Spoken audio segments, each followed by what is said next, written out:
Hi, everyone. It's me, Krylios, Team Racing Productions MC and producer. And joining me today is Mandisa Thomas, president of Black Nonbelievers. Welcome. Thank you. Hello, Krylios. It's nice to be on again. Thank you once Yes, again it for is having me. great to have you again. It is great to have you again, and such a pleasure to have you here. The last time you were here, you were a part of the panel of Black non-believers, humanists, secularists, atheists, agnostics, and it was great to have such a wonderful conversation with all of you. So it's awesome to have you back on our channel. So for anyone who doesn't know who you are or about Black non-believers, let's start out with giving them a bit of an introduction. So I'll pass the floor to you. Absolutely. Thank you so much. So, for those who aren't familiar with me and my organization, I am Mandisa Thomas. I am the founder and president of Black Nonbelievers, which is a nonprofit organization headquartered in the Atlanta area. And we are a collective and a community of Black folks who are atheists. And for those of you who aren't familiar with the term atheist, it means that we do not believe or subscribe to any notion of God, spirits, or supernatural beings. We also are inclusive of those who are questioning their religious beliefs in favor of leaving. You know, if you've had those doubts about those traditional beliefs, especially if you were fundamentally religious, Mhm. we are that organization that lets you know that that is okay and that you are among like-minded individuals who are actually engaging, not always openly, but because some of our members are not out, for lack of a better Mhm. phrase. So Mhm. um, we are that organization, though, are that advocates for the non-religious perspective, Mhm. and we also engage in community work. And as an organization, we are a social outlet as well. We try to bring folks together. So. Um, Not just for those who are fully atheists, but those who may, like I said, be on the fence, if you will. Many of us also identify, as humanists, Mhm. agnostic, skeptics, free thinkers, Mhm. etc. So we really run this spectrum of those non-religious identities, which is very, very important, especially within Black communities. Yes, yes. And we are an organization that is very, very pro. We are very much a women's led and women empowered Mhm. organization, very LGBTQ inclusive and focused organization. And so I like to make that very, very clear because along with our non religious identities comes with caring about humanity Yes. and humanity in all forms. So I think it's very important for those who are not familiar with our organization to truly understand what those identities mean. Yeah. And we also try to break the stigma Mhm. surrounding those identities because there is still so much misinformation, Especially in the Black community. especially in Black communities. Mhm. And there's so many misconceptions about what an atheist is. There are some people who still don't even know what an atheist is, and they Yeah. automatically equate it to something evil. And Mhm. we really work hard to not just dispel those notions, but also to encourage people to live their lives and live in their truth, because Yes. that is very, very important. 100%. I agree. I agree. And I know it is 10 years, it's a decade. So I congratulations to Black non-believers. It's 10 years. Talk to me about those 10 years and the adversities, the wins, the struggles, the hopes, all of these things that have encapsulated a decade of Black non-believers. Okay, so I'm going to try to condense this into about a few minutes. Yeah. But yes, so we got started in the Atlanta area as Black Nonbelievers of Atlanta in January of 2011. We Mhm. started off locally as a group who met regularly. We hosted monthly meetings. We also hosted social gatherings. And this was really to bring more Black folks who were non-religious together, because that was very much lacking in the Yeah. Atlanta area, in the midst of a still predominantly white represented secular community and a still very largely religious Black community. Mhm. And so that has been our focus for the past 10 years now. We expanded to simply Black Nonbelievers because there was interest in starting affiliate groups across the country. And so that's what we've been doing over the years, is that we've been establishing affiliate groups so that people on the ground can start organizing locally and getting their getting their networks and communities together. It has been a challenge Yeah. because most of the voices within our communities are male. They're male dominated, and the perspective is also male dominated, and Ah. it can be very patriarchal in nature, and also Eurocentric in nature, which means Mm. that the Black atheist voice does tend to be diminished to a large degree, and our community unfortunately tends to lend itself to this intellectual identity, which does dismiss those who are active and on the ground.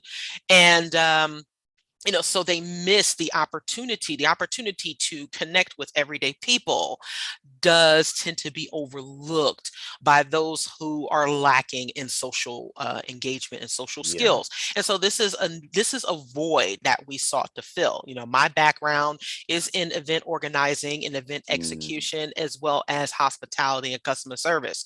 And I think that as people, and of course, as Black folks, we are very Yeah. engaging, right? Yeah. We Yep. Yep. are Yep. our culture is surrounded in that, and I am a Yes. product of the Black Of community. that. Yep. So yeah, I represent, I am Blackness. So my identity as an atheist and as a woman should not be in any way diminished because of these societal stigmas. But unfortunately, we have to deal with a lot of that. And over the years, we've encountered some we've encountered some tension with religious folks. We have folks that are like, wait a minute, how can you not believe in God? Or Hmm. this idea that if you're Black, you automatically are supposed to believe. So if you reject the notion of if you reject religion as well as the concept of God, then somehow that makes you not Black. So Yeah.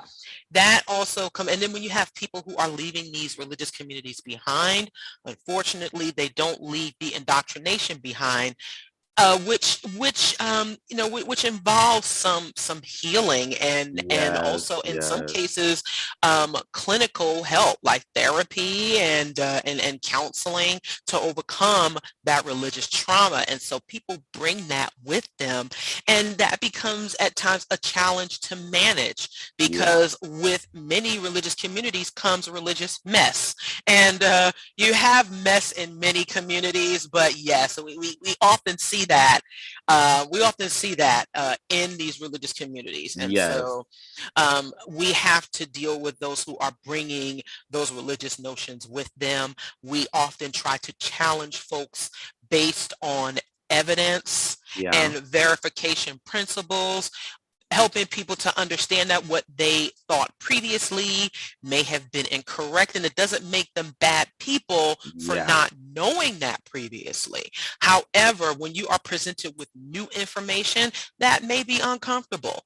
It may be uncomfortable for you to confront and Certainly. deal with, but it is necessary. It's necessary for us to continue to grow as a community where we are still seeing a whole bunch of things working against us, a whole bunch of things. And so the challenge really has been to help people to understand why there needs to be an organization called Hmm. Black Nonbelievers, especially with the Yes. lack of representation, trying to get people to sufficiently stay involved once they are comfortable or have come to terms with that non-religious identity. You have some folks who think, well, I was in church for all these years, I don't want to be a part of anything that resembles church again, but that isn't what we do, right?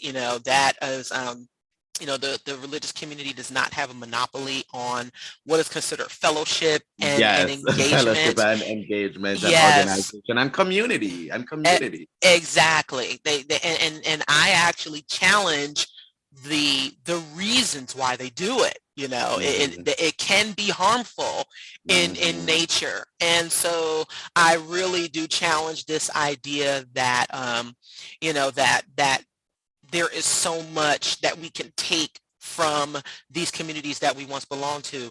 And it's also been, we've also had to deal with these other things that these other societal, notions, or we advocate for church state separation. We don't Mhm. think religion belongs in any form of government. It doesn't, those religious beliefs are harmful, as they Mhm. impact the human rights of others. And so really, really trying to get people to understand how that impacts Black communities as well Yeah. has been a challenge, for us. I mean, it hasn't just been terrible. If I Yeah. thought it was a lost cause, I wouldn't be doing it. But this Yes, is 10 yes, years of connecting with people who thought they yes. were alone. They thought that they were the only Black atheists in Mhm. particular, or non-religious folks in particular, who were out there. And so Yeah. to know that there is representation, that there is a community, that there are people that you can directly connect with, has been extremely important. It I can has only helped a lot of imagine. people. Yes. Yes. And I'm glad you brought that up because many people, especially many Black non-believers, aren't aware of others around, and you just can't go out. How would you say? How many Black non-believers would you say is in America? Is the rate rising when it comes to Black non-believers? What have you seen when it comes to that? Yes. So Pew Research released a new study in Hmm. February of this year.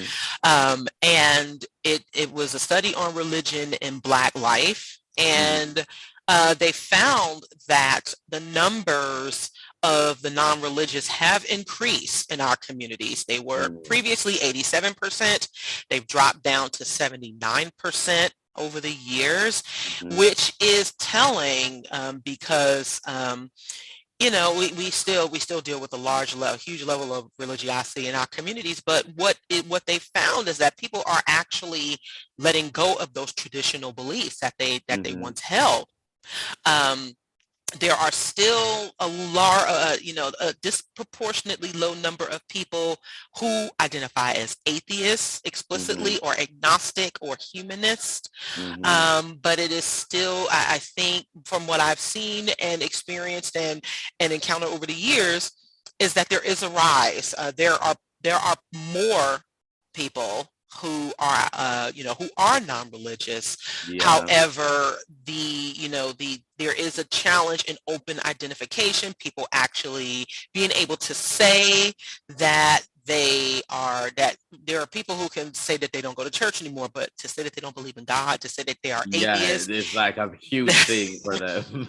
Absolutely. But they may tell us and privately, or they may express it privately to others. Hmm. However, the ability to say so openly, and like in studies, or where people can actually gauge, it is still very much a challenge for Yeah. us. And so we've seen our numbers grow. We've engaged and encountered a number of people who don't subscribe to this very dogmatic view of religion anymore, which Hmm. is good. We have connected and participated with a number of interfaith forums, which is Hmm. great. There has been genuine curiosity and a willingness to understand our position. which we have found. However, we still have a ways to go with that. And it says a lot that overall, the number of the non-religious in the United States is at about 25 to 30%. There was a Mhm. recent Gallup poll that showed that church attendance is now down to under 50%. So there Oh. are people who are, like I said, they're letting go. They are re-examining those beliefs. Mhm. But of course, in our community, where we still only make up about 12% of the U.S. population, is still very much Oh true. yeah, it's it's a community within a community within a community. That's what it's giving. Yes. Yes. Certainly, certainly. So what's the future look like? What do you have upcoming, and what are some of your hopes and goals when it comes to the Black non-religious community here in America? Absolutely. So first, I will get into what we have been doing. So Mhm. Black Nonbelievers, we are very much an event-based organization. We are about in-person engagement as well Mhm. as openly representing our position as much as we can. So over the years, we've cultivated and hosted a number of events. We celebrated our 10th anniversary, which we don't call a Mhm. conference. We've also started producing the Women of Color Beyond Belief Conference, along with Black Skeptics Los Angeles and the Women's Leadership Project. We also now host a cruise convention called BNC Oh. Con. So where, and all of these events and everything that we do seek to amplify and highlight the voices of the Black non-religious community, and which is still very much underrepresented. And we've also contributed to research and resources for where people can go to find out more about us. So I'm very, very proud of that work we've been doing. Um, the future for us holds, of course, we'll be doing more of that. We will be launching a religious trauma group coaching program, along with My Oh. Choice, My Power counseling, where we are offering the opportunity for folks to gather in a group setting and try to start healing and overcoming from their religious trauma, and from a Black perspectives, because oftentimes, those who, like the licensed practitioners, Mhm. are often they're non people of color. And so this is an opportunity for us to, to offer a service that will attract more people of color Yeah. that are non-religious to really start that healing process. We've also launched a partnership program that is geared towards larger organizations, supporting our organization with larger grant funding so that we can Yeah. continue our work. This work for me is still on a volunteer basis, and that needs to change. Yeah. For the overwhelming work that we have and the overwhelming challenge that we have, we really do need more resources, and we're already doing a lot with what we have, and we really have generated a a larger support base over the years, which we absolutely do appreciate. But when it comes to funding in the way that other organizations have, we still have work to do in that area, and it's going to take for our allied organizations to assist us with that. Yes. Yes. And because, I mean, as much as we're doing on our own, it's really going to take those who have more resources, especially those who benefit from our existence. Yes. We work alongside them, and they're going to need to do their part with helping us a bit more. Just for lack of a better, term or words. And in the future, we will also be, again, continuing our major events. I've already started working on BNC Con 2022, um, Mhm.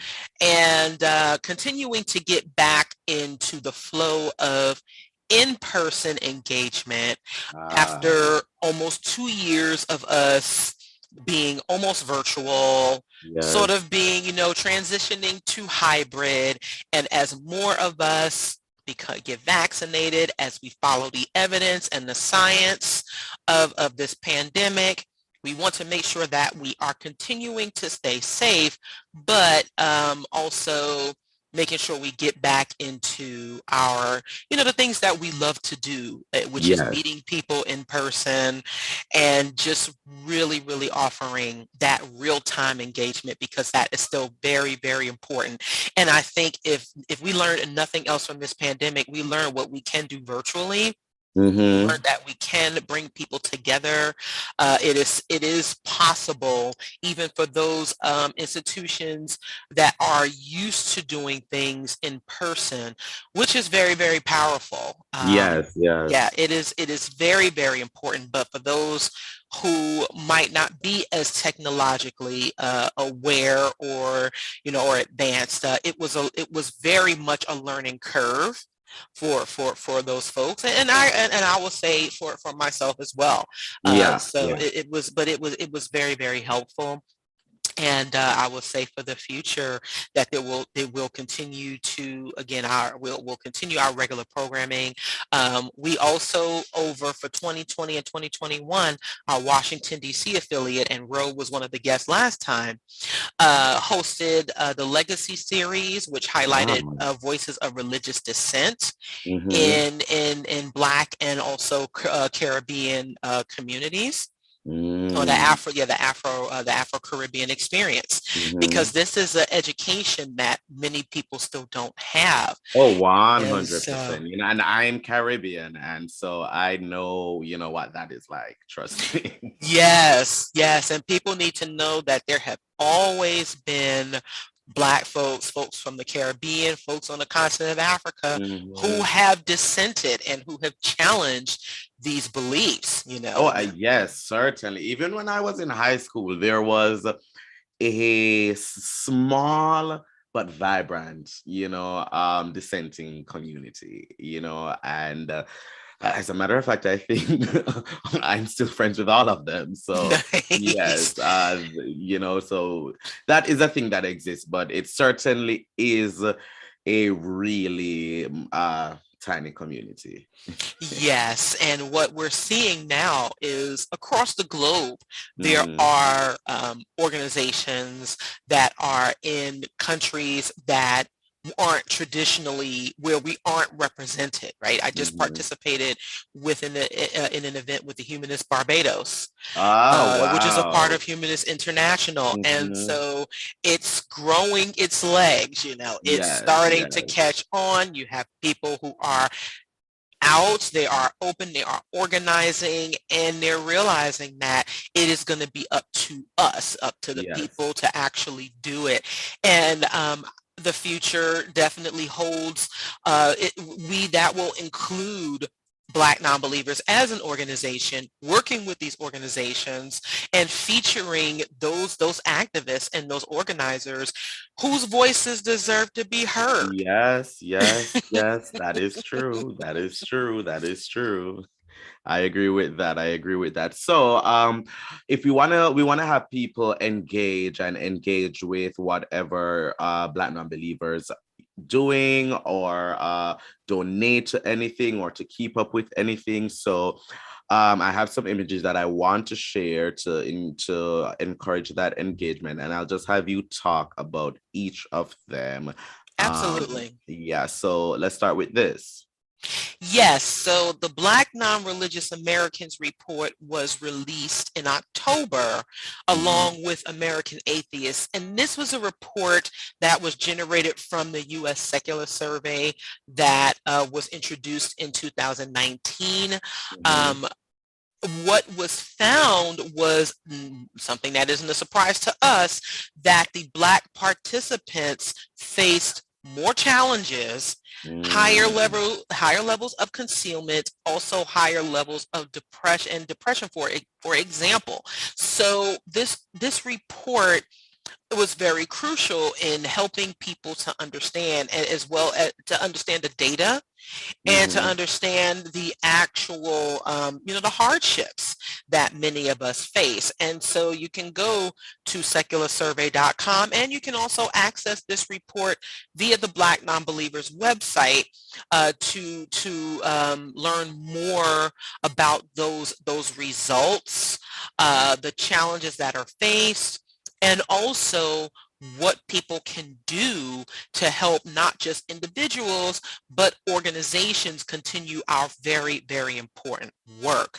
And Yeah. we hosted a webinar on October 20th, along with American Atheists, that talked about, the mental health challenges, the Mm-hmm.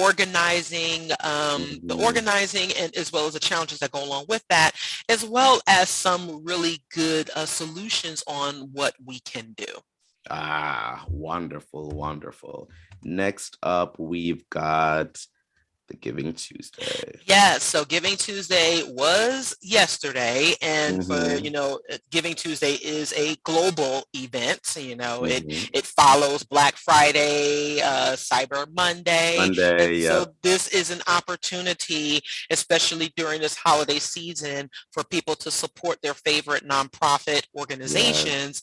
And yesterday, of course, that was the launch of our end of year fundraising, in which people, and we really received some great support yesterday. Yes. I realize that as our network grows, there are more people who actually chip in to support the work we do, which we Yeah. appreciate. Our hashtag at Black Nonbelievers is BN Changes Lives, Mm-hmm. because we have had members tell us that engaging with our organization was life-changing for them, and that we Ah, have actually saved their lives yes. and to some degree, because those feelings of isolation, those feelings of suppression and Mm-hmm. depression really do take a number. It really puts a number on people. So Mm-hmm. um, our work is extremely crucial, and through our engagement, we've been able to grow and expand our reach. And there's always an opportunity to support Black Nonbelievers as an organization, and Giving Tuesday was just one of them. But of course, we have our end of year program as well, so fundraising. So this Yeah. is the partnership program that we just discussed not too long ago, Mm-hmm. uh, which is an opportunity for organizations or individual donors with deep pockets Yes. to to offer some assistance, and these are and to become partners with us. And of course, if that isn't possible, we still work with a number of organizations, but Yeah. this is an opportunity for organizations to put their money where their mouths are, Yeah. because we are empowering the Black non-religious community in the Mm-hmm. fight for racial justice. And we also have programming and events that focus on our community. And Yep. so there is more information on our website about this. There is a That's proposal as well. blacknonbelievers.org. Yes, Yes. blacknonbelievers.org. You can find out more about our partnership program in order for us to really grow as an organization, Mm-hmm. and to secure, positions where Yeah. people Yeah. are actually to secure our development, Yes, which is very, certainly. very important. Certainly. And so if our viewers want to find out more information about you and connect with you and all of that, we can just let them know how they're able to do that. Absolutely. And this is one of the ways. I do have a Patreon. Mm-hmm. It is accessible by typing in Patreon/Mandisa Latifa. This year, I became a humanist celebrant. And for those who Mm-hmm. aren't familiar with what that is, it is I am able to perform wedding ceremonies, naming ceremonies. I Ah, can preside over memorial services. services, like celebrations of life.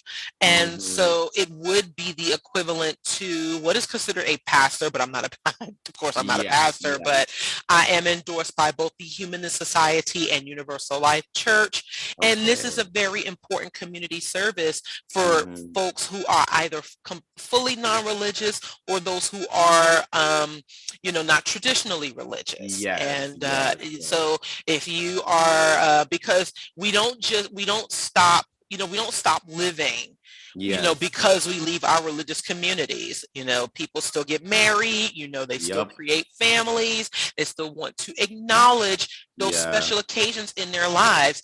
And it is important that there are representatives and people who are able to perform these ceremonies that actually reflect our values and our Yes, yes. perspectives, and that have nothing to do with religion at all. And here is a way to find out more. There are all of the links to Black Nonbelievers and to find out more about me as well. Of course, our website at blacknonbelievers.org. We are all over social media. We are on Instagram. We are on YouTube. We do have a YouTube channel, and we're on Twitter. We're also on LinkedIn too. Again, we are very, very active and engaging, and that has been a very, very important part of our activism, Mm. because we are very people oriented, and I pride myself on that as an individual and also how I represent this organization. It is extremely important that the people who really do need the help and who need the engagement actually get it, and Yes, that we are able to connect with folks just on that human level, yes, and yes. build. Again, that is a huge part of the community building that we provide and that we offer. Certainly, certainly. And I want to remind our viewers that the links to all of that will be in the description below, so you can check out everything there and get connected. Mandisa, thank you so much for joining me today. It is always a pleasure to have you here with us. Thank you for being here. It's just been so, so great. Yes, it has. And thank you once again for having me. It is a pleasure and an honor. I really appreciate the opportunity to be featured, to be on your platform. That gives an opportunity for folks to learn more and to Yeah. engage and connect. And so I really do appreciate that. Thank you so much. And I want to remind our viewers that you can follow Team Racine on all forms of social media at Team Racine. And most of all, thank you for watching. Bye, everyone. Bye bye.